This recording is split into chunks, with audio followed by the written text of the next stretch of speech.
कल्पना कीजिए, एक छोटा सा नीला ग्रह धरती जो ब्रह्मांड के अथाह समुद्र में तैरता हुआ बस एक बूंद है। यहाँ रहते हैं आप, हम और वो हर इंसान जिसे आपने कभी जाना है। हर कहानी, हर सपना यहीं से शुरू हुआ। लेकिन क्या आपने कभी सोचा है हमारा ब्रह्मांड असल में कितना बड़ा है? क्या हम उसकी सीमाओं तक कभी पहुंच सकते हैं? आज हम एक अद्भुत यात्रा पर निकलेंगे, धरती से शुरू होकर ब्रह्मांड के किनारों तक। तैयार हो जाइए, क्योंकि जो आप जानने वाले हैं वो आपकी सोच से कहीं बड़ा है।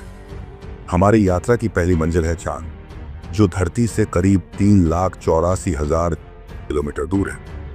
अगर कोई इंसान कार से लगातार 100 किलोमीटर प्रति घंटे की रफ्तार से जाए तो उसे वहां पहुंचने में 160 दिन लगेंगे। और वहां से धरती को देखने पर वो एक नीला नाजुक गोला लगता है जो विशाल काले ब्रह्मांड में अकेला तैर रहा है। यह नज़ारा हमें हमारी असलियत दिखाता है, हम कितने छोटे हैं। अब हम बढ़ते हैं हमारे जीवनदाता सूरज की ओर। धरती से इसकी दूरी है 15 करोड़ किलोमीटर, जिसे हम एक खगोलीय इकाई यानी एक EU कहते हैं। प्रकाश यहां से धरती तक पहुंचने में 8 मिनट 20 सेकंड लेता है, लेकिन अगर आप प्लेन से जाएं तो लगभग 19 साल लग जाएंगे। सोचिए, सिर्फ सूरज तक पहुंचना ही इतना मुश्किल है, तो ब्रह्मांड की बाकी दूरियां कितनी विशाल होंगी। अब चलते हैं मंगल ग्रह की ओर, हमारा लाल पड़ोसी। धरती से इसकी दूरी कभी 5 करोड़ 4 लाख किलोमीटर होती है, तो कभी 40 करोड़ किलोमीटर तक। अगर आप एक जेट से जाएं तो इसमें 50 साल लग सकते हैं। और नेपच्यून, हमारे सौरमंडल का आखिरी बड़ा ग्रह, जो धरती से 4.5 अरब किलोमीटर दूर है। सूरज की रोशनी को वहां पहुंचने में 4 घंटे 15 मिनट लगते हैं। यह अंतराल बता देता है कि सिर्फ हमारा सौरमंडल ही कितना विशाल है। 1987 में लॉन्च हुआ वॉयेजर 1। आज वो धरती से 22 अरब किलोमीटर से भी आगे निकल चुका है। यह मानव द्वारा भेजा गया सबसे दूर का यान है। 1990 में इसने पीछे मुड़कर धरती की एक तस्वीर ली, जिसे कार्ल सेगन ने नाम दिया पेल ब्लू डॉट, एक धुंधला सा बिंदु जहां हमारी पूरी मानवता मौजूद है।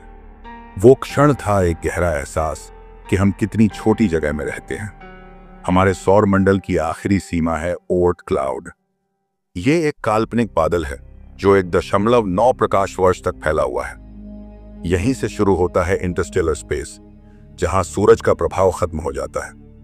ये वो जोन है जहां से हमारी आकाशगंगा की सैर शुरू होती है। हमारा सबसे पास वाला तारा है अल्फा सेंटोरी।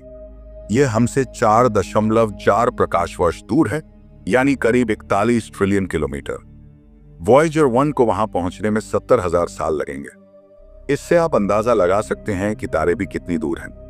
अब प्रवेश करते हैं हमारी आकाशगंगा मिल्की वे में। यह करीब 1 लाख प्रकाश वर्ष में फैली हुई है और इसमें 100 अरब से ज्यादा तारे हैं। हमारी रेडियो वेव्स अब तक सिर्फ 100 प्रकाश वर्ष तक ही पहुंची हैं।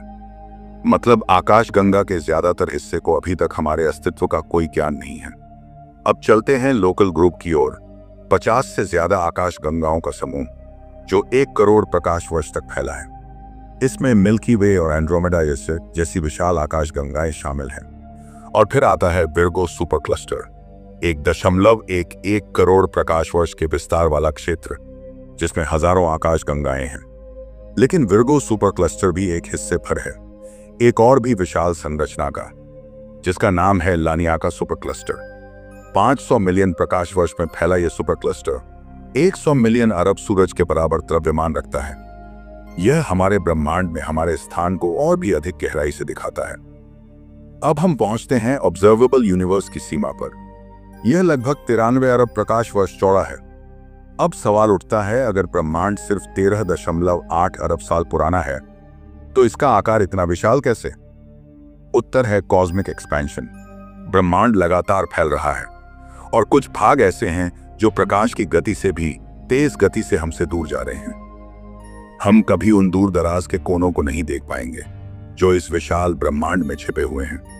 हो सकता है वहां भी तारे हों, ग्रह हों, या शायद जीवन की कोई और कहानी। हमारा सारा इतिहास, विज्ञान, कला और अस्तित्व बस एक धुंधली सी रेखा है इस अनंतता में।